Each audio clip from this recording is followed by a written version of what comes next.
వాళ్ళ భవిష్యత్తే ప్రభుత్వ తపన అని పాలకొండ ఎమ్మెల్యే నిమ్మక జయకృష్ణ చెప్పారు. రాష్ట్రంలోని పేద విద్యార్థులందరికీ మంచి భవిష్యత్తు ఇవ్వడమే ధ్యేయంగా కూటమి ప్రభుత్వం పనిచేస్తుందని జయకృష్ణ చెప్పారు. అందులో భాగంగానే ప్రభుత్వ జూనియర్ కళాశాలలో మధ్యాహ్న భోజన పథకాన్ని ప్రారంభించడం జరిగిందని పాలకొండ ఎమ్మెల్యే చెప్పారు. ప్రభుత్వ జూనియర్ కళాశాలలో డొక్క సీతమ్మ మధ్యాహ్న భోజన పథకం ప్రారంభోత్సవ కార్యక్రమానికి ముఖ్య అతిథిగా పాల్గొని జ్యోతి ప్రజ్వలన చేసి డొక్క సీతమ్మ చిత్రపటానికి నివాళులర్పించారు.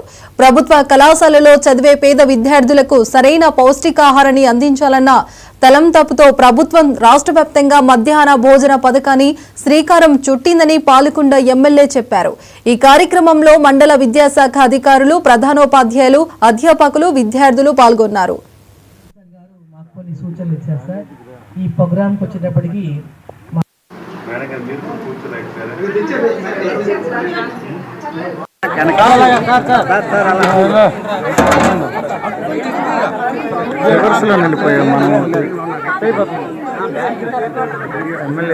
ఫోటో పైన ఎంత కష్టపడి సాంబార్ అది అలా చూడండి.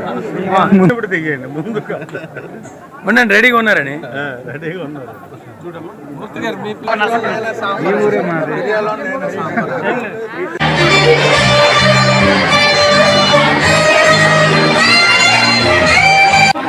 మరి ఈ కార్యక్రమాన్ని అందరూ స్వీకరించాల్సిందిగా కోరుతున్నాను.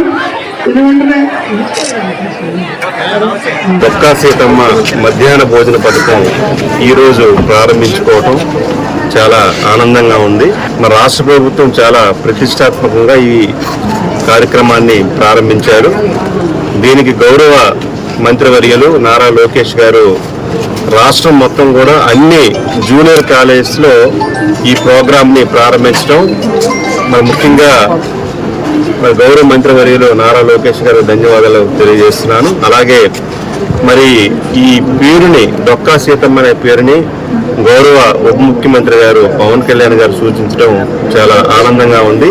ముఖ్యంగా పేద విద్యార్థులు మరి చదువుకోవడానికి మరి కష్టంగా ఉన్నటువంటి సమయంలో మరి ఈ ప్రోగ్రామ్ని ప్రారంభించడం, పిల్లలందరూ కూడా ఆకలితో బాధపడకూడదనే ఉద్దేశంతో రాష్ట్ర ప్రభుత్వం ఈ కార్యక్రమాన్ని అన్ని కాలేజీలో ప్రారంభించడం, పేద విద్యార్థులకు అండగా ప్రభుత్వం ఎప్పుడు కూడా ఉంటుందని ఈ కార్యక్రమం ద్వారా నిరూపించారు నారా లోకేష్ గారు.